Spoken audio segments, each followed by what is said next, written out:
L'université d'Aix-Marseille, terre d'accueil pour les scientifiques américains.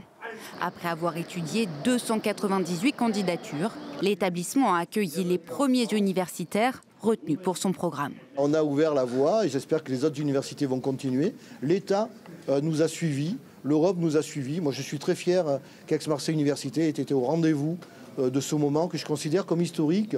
Safe Place for Science, un lieu sûr pour la science en bon français. C'est le programme lancé en mars dernier par l'université.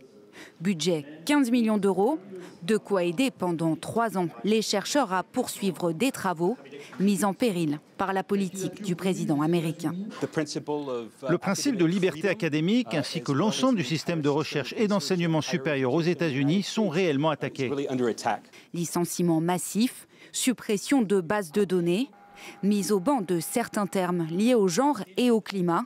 Depuis le retour de Donald Trump au pouvoir, la communauté scientifique suffoque.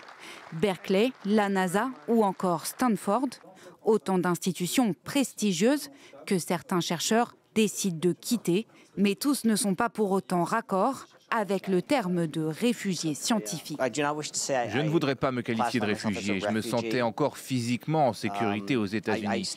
Je trouve que réfugié est un terme fort. Je dirais plutôt que le climat scientifique aux États-Unis est très décourageant.